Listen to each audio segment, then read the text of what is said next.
Hello guys, good morning. Welcome back on for my educational hub. ये जो lecture है, इस लेक्चर के अंदर हम लोग एक नया टॉपिक स्टार्ट करेंगे जिसको बोलते हैं स्पिन ऑर्बिटल कपलिंग, जिसको बोलते हैं प्रचक्रण कक्षीय युग्मन। प्रचक्रण कक्षीय युग्मन।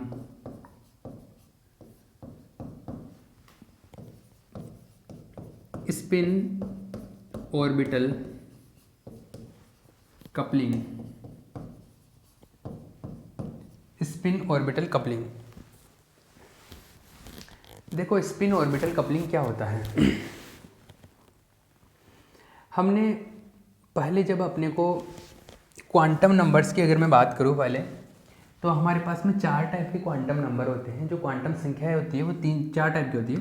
एक तो n, एक l, एक m, एक s।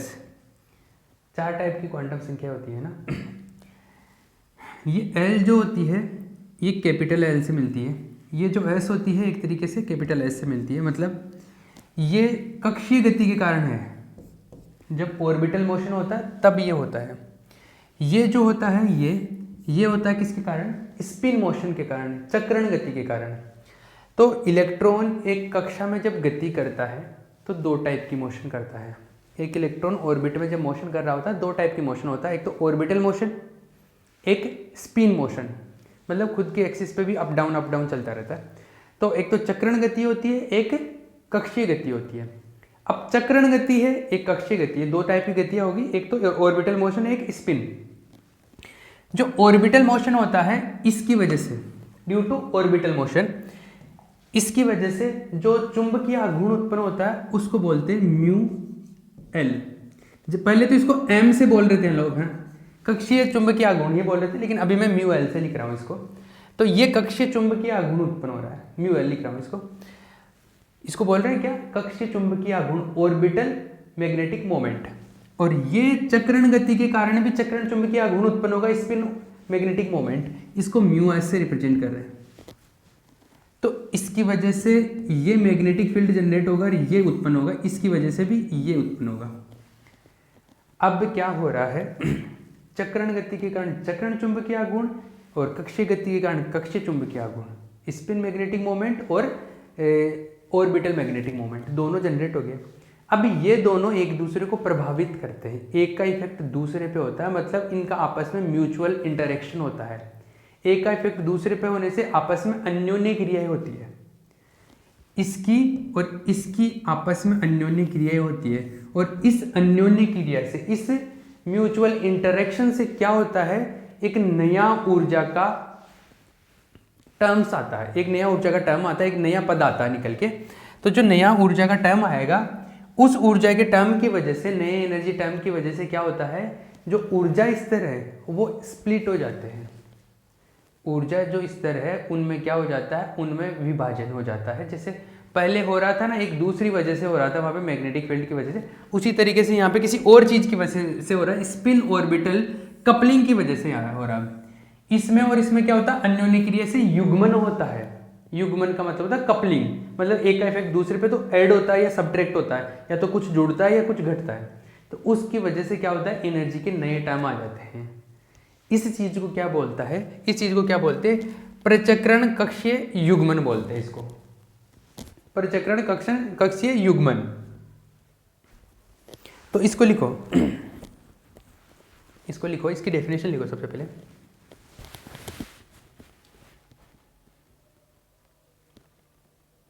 एक इलेक्ट्रॉन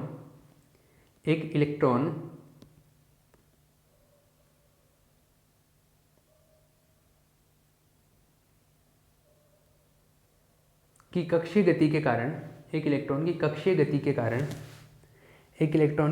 गति के कारण, कक्षीय चुंबकीय आघूर्ण म्यू एल तथा चक्रण गति के कारण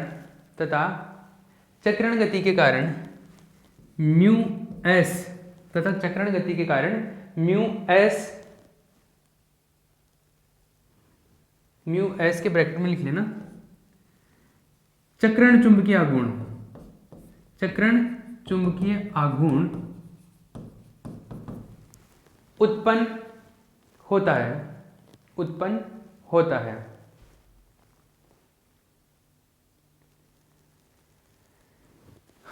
चक्रण चुंबकीय आघूर्ण तथा कक्षीय चुंबकीय आघूर्ण, चक्रण चुंबकीय आघूर्ण तथा कक्षीय चुंबकीय आघूर्ण, चक्रण चुंबकीय आघूर्ण तथा कक्षीय चुंबकीय आघूर्ण के मध्य अन्योन्य क्रिया होती है, के मध्य अन्योन्य क्रिया होती है। इसे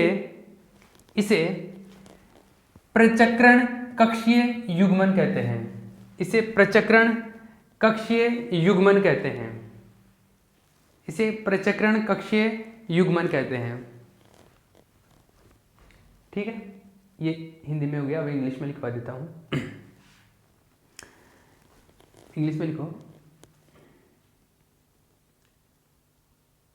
there are two type of motion of an electron, there are two type of motion of an electron, there are two type of motion of an electron due to the orbital motion, due to the orbital motion, due to the orbital motion, due to the orbital motion, orbital magnetic moment, orbital magnetic moment and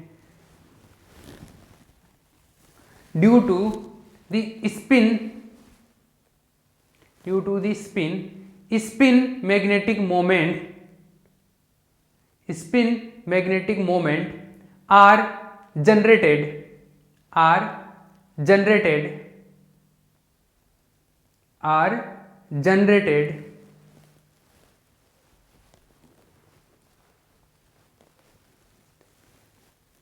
there will happen the mutual interaction between, there will happen the mutual interaction between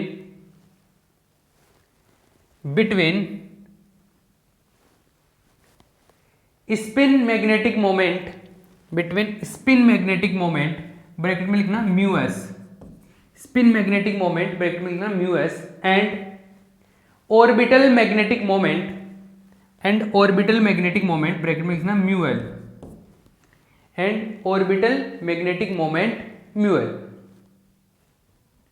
ठीक है, this effect is known as, या ऐसे लिखो this phenomenon is known as, this phenomenon is known as spin orbital coupling, this phenomenon is known as spin orbital coupling. ठीक है, चलो ये बात समझ में आती है यहां से। अब देखो क्या है, इसको आगे और स्टडी करते हैं, इसके बारे में और आगे डिटेल में अगर बात करें तो ऐसा है कि जैसे ये न्यूक्लियस है, ये नाभिक है, अगर इसके चारों तरफ ये मैं अगर बात करूं कि ये एक ऑर्बिट है, ये कक्षा है, तो इसके अंदर अगर इलेक्ट्रॉन जा रहा है, इसके अंदर कौन मूव कर रहा है, इलेक्ट्रॉन मूव कर रहा है। अब अगर इसके अंदर इलेक्ट्रॉन मूव कर रहा है तो इस नाभिक के सापेक्ष, इस नाभिक के सापेक्ष इस न्यूक्लियस के, अगर मैं इस नाभिक के ऊपर बैठा हूं, अगर मतलब ऑब्जर्वर जो होता है ना, प्रेक्षक जो देख रहा है इस चीज को, वो अगर न्यूक्लियस के ऊपर बैठा है तो उसको ऐसा लगेगा कि इलेक्ट्रॉन घूम रहा है।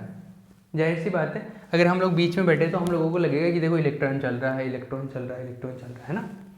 लेकिन अगर मैं इलेक्ट्रॉन के ऊपर बैठा हूं, मैं अगर मतलब ऑब्जर्वर जो है वो अगर इलेक्ट्रॉन के ऊपर है, तो कोई भी अगर किसी चीज के ऊपर मतलब कोई भी मूविंग ऑब्जेक्ट है उसके ऊपर अगर कोई भी बैठा है प्रेक्षक, तो वो ऐसे समझता है कि बाकी की चीजें चल रही है, मैं रुका हुआ हूं। जैसे हम लोग बस में बैठ के जाते हैं तो हम लोग क्या सोचते हैं, मतलब अपने को तो पता है डेली लाइफ में कौन क्या किधर जा रहा है, लेकिन अगर मैं स्टडी पॉइंट ऑफ व्यू से बात करूं तो अगर हम बस में बैठे हैं तो हम ऐसे समझेंगे कि हम रुके हुए हैं, बाकी चीजें पीछे की तरफ जा रही हैं। ठीक है, सेम उसी वे में इसको सोचने के दो तरीके हैं। एक तो अगर हम लोग यहाँ पे बैठे हैं न्यूक्लियस के रिस्पेक्ट में, ये घूम रहा है। एक दूसरा तरीका ऐसा भी है, अगर मैं इलेक्ट्रॉन पे बैठा हूँ तो हमारे को लगेगा कि इलेक्ट्रॉन तो रुका हुआ है लेकिन न्यूक्लियस चारों तरफ घूम रहा है, जो नाभिक है वो घूम रहा है। तो उसमें हमारे को ऐसे लगेगा कि इलेक्ट्रॉन के चारों तरफ कौन घूम रहा है, नाभिक घूम रहा है। नाभिक है वो चारों तरफ इसके घूम रहा है, नाभिक। ठीक है, ये चीज है। अब यहां से इस जो ये स्टडी बनाई है, इस स्टडी से हम लोग क्या करते हैं, ये जो म्यूचुअल इंटरेक्शन है उस चीज का जो एनर्जी पर इफेक्ट पड़ता है उस चीज को कैलकुलेट करके लाते हैं। वो कैसे है, देखो यहां पर इलेक्ट्रॉन घूम रहा है, ठीक है। मान लो इलेक्ट्रॉन का कोणीय संवेग है, एंगुलर मोमेंटम, वो एल वेक्टर है, ठीक है। और इलेक्ट्रॉन की दो टाइप की मोशन होती है जैसे हमने बात की, एक तो म्यू एस जनरेट होगा, एक तो म्यू एस जनरेट होगा और एक कौन, म्यू एल जनरेट होगा। तो एक तो एल है इसका, एक स्पिन होता है तो इसकी वजह से तो म्यू एल जनरेट होगा एक, और इसकी वजह से म्यू एस जनरेट होगा, ठीक है, क्लियर है। एक दूसरी चीज ऐसे भी है, जब भी कोई आवेश घूमता है, कोई भी चार्ज मूव करता है तो उसकी वजह से क्या होता है, गतिशील आवेश क्या होता है, चुंबकीय क्षेत्र उत्पन्न करता है। Moving charge will generate magnetic field, तो ये क्या करेंगे, मैग्नेटिक फील्ड जनरेट करेंगे, चुंबकीय क्षेत्र उत्पन्न करेंगे। तो जैसे ये नाभिक घूम रहा है, ये नाभिक घूम रहा है, अगर यहाँ से इसमें से बात करूँ तो नाभिक घूम रहा है, तो नाभिक के घूमने की वजह से, न्यूक्लियस के रिवॉल्विंग की वजह से क्या होगा, मैग्नेटिक फील्ड जनरेट होगा, चुंबकीय क्षेत्र उत्पन्न होगा। चुंबकीय क्षेत्र उत्पन्न हो रहा है, मान लो चुंबकीय क्षेत्र उत्पन्न हो रहा है, जो भी है वो बी है, उसका वैल्यू कितना है, बी। अब ये जो बी होता है इस एल के समानुपाती होता है, प्रोपोर्शनल होता है, ये स्टडीज से पता चला है। तो जो ये बी है is proportional to L vector, इस चीज को हम लोग ध्यान रखेंगे, ठीक है। B is proportional to L vector, clear है। चलो ये बात यहाँ पे समझ में आती है। अभी मैं यहाँ पे कुछ लिखवा रहा हूँ, उसके बाद में आपको डायग्राम बनाने, किसी ने पहले बना लिए तो कोई प्रॉब्लम नहीं है, पर मैं चाहता हूँ कि पहले आप और कुछ लिखे, उसके बाद में डायग्राम बनाएं, फिर हम लोग डेरिवेशन स्टार्ट करेंगे। तो यहाँ पे कुछ लिखे, यदि कोई प्रेक्षक परमाणु के नाभिक पर स्थित है, यदि कोई प्रेक्षक परमाणु के नाभिक पर स्थित है, यदि कोई प्रेक्षक परमाणु के नाभिक पर स्थित है, तो परमाणु के नाभिक पर स्थित है तो उसे इलेक्ट्रॉन गतिशील प्रतीत होता है, उसे इलेक्ट्रॉन गतिशील प्रतीत होता है जिसका कोणीय संवेग एल वेक्टर है, जिसका कोणीय संवेग एल वेक्टर है। इंग्लिश में लिख लो, if the observer is sitting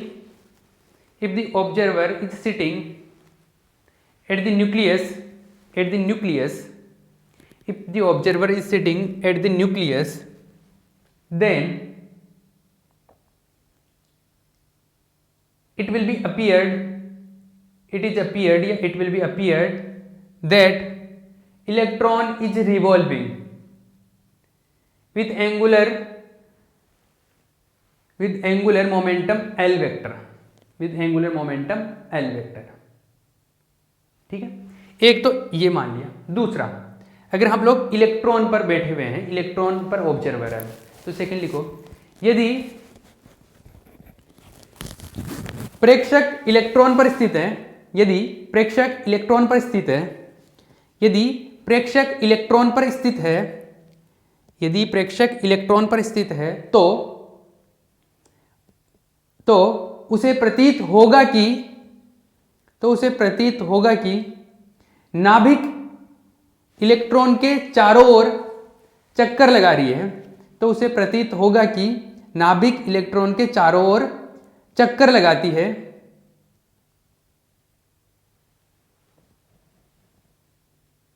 आवेशित नाभिक की गति के कारण, आवेशित नाभिक की गति के कारण चुंबकीय क्षेत्र बी वेक्टर उत्पन्न होता है, चुंबकीय क्षेत्र बी वेक्टर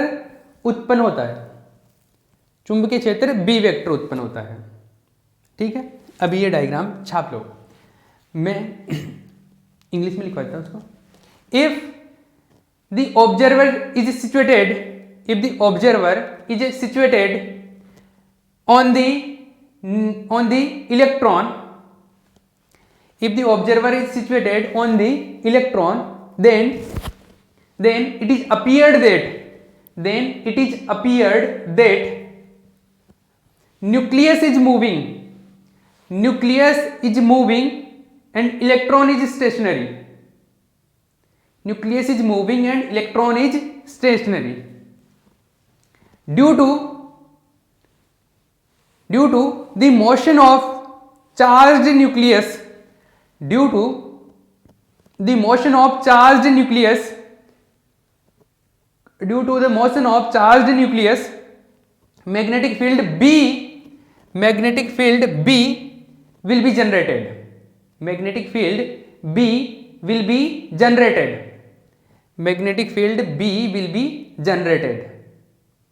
ठीक है, magnetic field B will be generated. ये हो गया। अब देखो ये दोनों के प्रेक्षक में हम लोगों ने कैलकुलेट कर लिया। ये जब नाभिक स्थिर है, जब प्रेक्षक नाभिक पर है, ये लिख सकते हैं, जब प्रेक्षक नाभिक पर है, when observer is at nucleus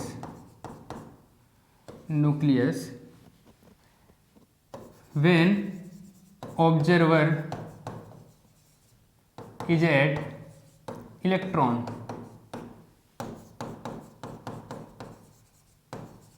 जब प्रेक्षक इलेक्ट्रॉन पर है, इनके साथ में लिख लेना, या तो ऊपर या नीचे लिख लेना, है ना। एक चीज हमारे को ये यहाँ से मैंने बताया कि जो बी वेक्टर है वो एल वेक्टर के प्रोपोर्शनल होता है। दूसरा, अब देखो क्या होता है, इनका जो एक दूसरे को इफेक्ट करेंगे, जैसे एस वेक्टर या ये जो एक दूसरे को इफेक्ट करेंगे, इसकी वजह से क्या होगा, कपलिंग होगी, और कपलिंग की वजह से क्या होता है, एक एक्स्ट्रा एनर्जी का टाइम आता है।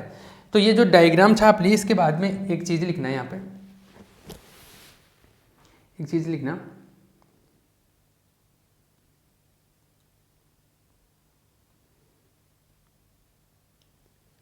प्रचक्रण कक्षक युग्मन के कारण ऊर्जा का एक अतिरिक्त पद आता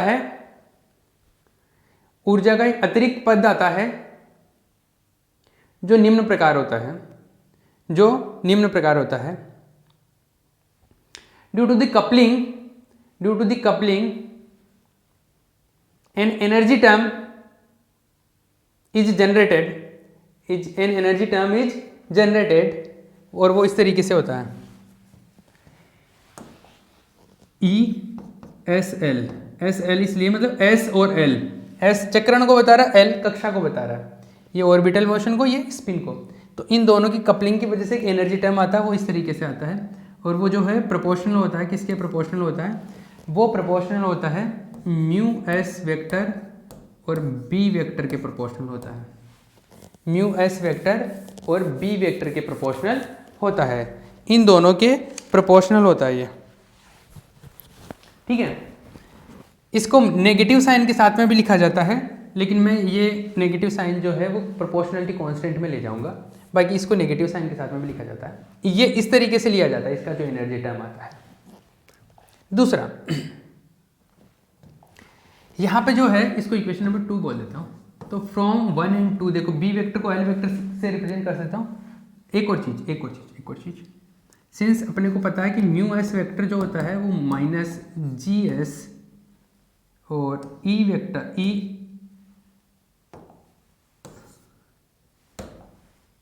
एस वेक्टर अपॉन 2m होता है, ये हमने पहले पढ़ा है, स्पिन पढ़ा था तब मैंने बताया था। इसका मतलब ये हो गया कि जो भी हुआ, मतलब आप तो ये देखो, इसको मैं इक्वेशन नंबर 3 से 1 2 3 से देखो, म्यू एस का वैल्यू यहाँ से पुट कर सकता हूँ और बी का यहाँ से, तो फ्रॉम 1 to 3 1 2 3 23। देखो क्या हो रहा है 1 2 3 से 1 2 3 से ई एस एल जो है that is proportional to mu S से नेगेटिव नेगेटिव पॉजिटिव कर लो, इसमें कोई प्रॉब्लम नहीं है। और ये आ जाता है G S E by 2m S vector और बी वेक्टर की जगह एल वेक्टर आ गया। ठीक है, ये जो भी आता है ये वाला और कोई प्रोपोर्शनलिटी साइन का कांस्टेंट मिला के इसको हम लोग इस तरीके से लिखते हैं E S L is equals to F R S vector dot L vector.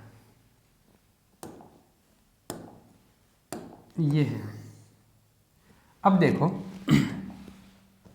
ये एफ आर एक टर्म है जिसके अंदर G S E upon 2m और बहुत सारे और भी टर्म आते हैं। इस चीज़ को क्लासिकल मैकेनिक्स के हिसाब से एफ आर का कुछ वैल्यू भी होता है, लेकिन वो हमारे काम में नहीं आएगा, इसलिए मैं इसको एक्सप्लेन नहीं कर रहा। ये एफ आर ही रखेंगे हम लोग लास्ट तक। ठीक है, अपना जो मेन फैक्टर है वो है S vector dot L vector, इसका वैल्यू कैलकुलेट करेंगे। तो ये जो एनर्जी है इसका एवरेज वैल्यू कैलकुलेट करता हूँ मैं एक बार। Average E S L is equals to F R का एवरेज और इसका एवरेज। ठीक है, ऐसे इसको कोई इक्वेशन नंबर रख देते हैं हम लोग। इक्वेशन नंबर 4 कर देता हूं मैं। इक्वेशन नंबर 4 एक बार टाइम का आइडिया ले लेते हैं, फिर हम लोग इसको कंटिन्यू करते हैं।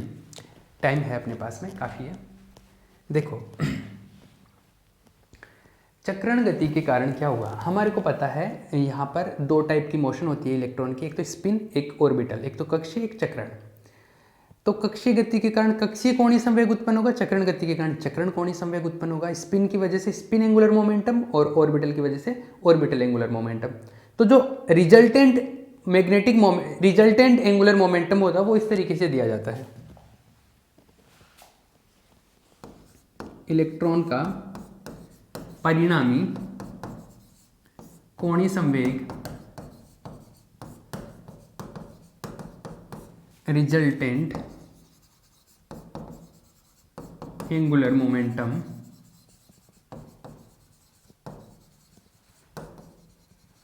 ऑफ इलेक्ट्रॉन, ये होता है, इसको लिखते हैं जे वेक्टर से।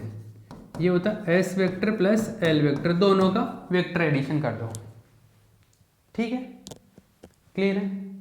अगर मैं इसका स्क्वायर कर दूं तो स्क्वेयरिंग वर्क करने पर देखो ये आ जाएगा जे स्क्वायर, ये आ जाएगा S square plus L square plus 2 S vector dot L vector. अगर इसका एवरेज लूँ मैं, ये छाप लिया होगा सबने, इसका अगर एवरेज लें, एवरेज लेने पर जे स्क्वायर एस का स्क्वायर का प्लस एल स्क्वायर का plus 2 S vector dot L vector, ये मिल गया।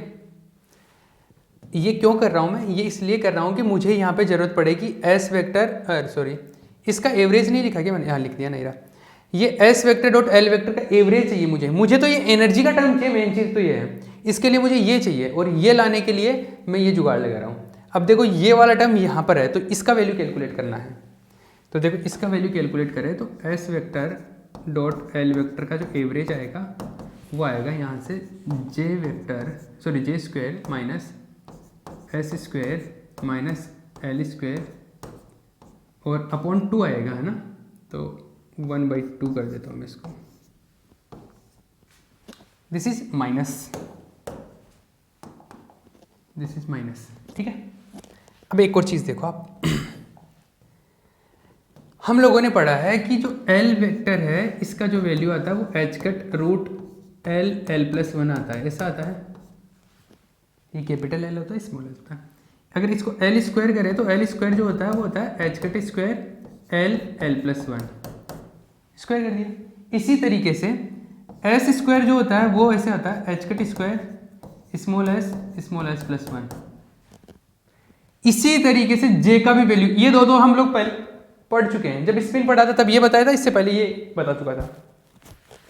जे का वैल्यू भी ऐसे होता है, J square is equal to H cut square J small J plus 1। ठीक है, ये कोई इक्वेशन नंबर आया होगा, ये 4 था, दिस इज इक्वेशन नंबर 5,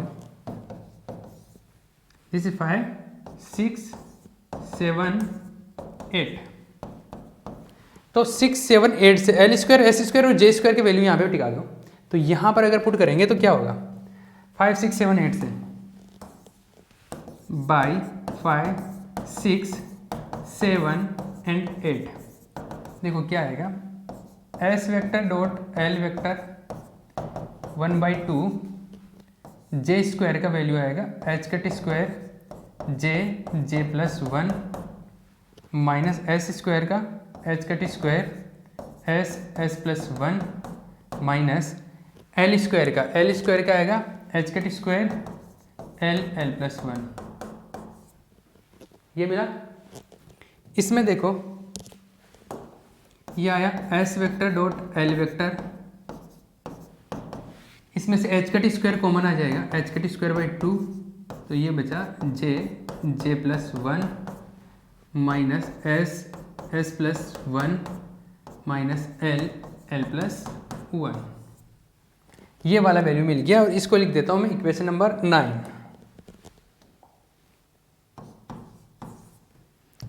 ये है इक्वेशन नंबर 9। ठीक है, अब ये जो 9 का वैल्यू है इस एवरेज का, ये हमारे को लिखना है यहाँ पर इक्वेशन नंबर 4 में, तो 9 एंड 4 है ना, इसका वैल्यू मिल गया, तो बाई 4 एंड 9 बाई 4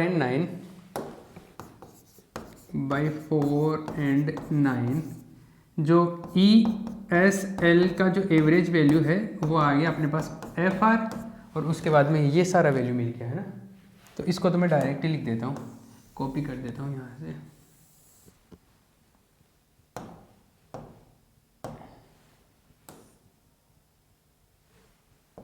ये मिल गया F R into H cut square upon 2।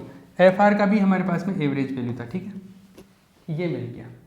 ये क्या मिला, एवरेज एनर्जी मिल गई, जिसकी वजह से चेंज हो जाता है, जो चेंज आता है ना एनर्जी में, तो वो एक्स्ट्रा जो है वो टाइम ये मिला अपने को। ठीक है, ये वाला वैल्यू मिला। अब इसके अंदर भी हम लोग कंडीशन लेंगे कि जे का वैल्यू क्या क्या पॉसिबल है, किस तरीके से वैल्यू आता है, वो हम लोग थोड़ा पार्ट बचा है इसका, जो हम लोग नेक्स्ट में करेंगे, नेक्स्ट वीडियो के अंदर। ठीक है, और ये जो यूनिट है और क्वांटम मैकेनिक्स है वो ऑलमोस्ट फिनिश होने वाला है। इसके बाद में ये टॉपिक तो जैसे नेक्स्ट 15-20 मिनट में ख़त्म हो जाएगा। उसके बाद में एक छोटा सा टॉपिक और है, फ्रैंक हर्ट्ज एक्सपेरिमेंट है, जो हम लोग एमएससी में करते हैं, अगर आप लोग पढ़ते हो तो एमएससी में। फिर वो कंप्लीट होते ही, वो छोटा सा टॉपिक है, और वो कंप्लीट होते ही आपका सिलेबस कंप्लीट हो जाएगा। उसके बाद में मैं कुछ छोटे क्वेश्चंस भी करवाऊंगा, वो बाद में करवाऊंगा, और भी न्यूमेरिकल करवाऊंगा, किसी कोई भी डाउट्स वगैरह हो तो वो भी डालते रहेंगे, और हम लोग टेस्ट ऑर्गेनाइज करवाएंगे। ठीक है, तो ये टेस्ट चलते रहेंगे, साथ में उधर सॉलिड से न्यूक्लियर फिजिक्स चलते रहेंगे। ठीक है, ये चलेगा अपने आप इस तरीके से। ठीक है, इसको हम लोग नेक्स्ट वीडियो में कंटिन्यू करेंगे। ओके।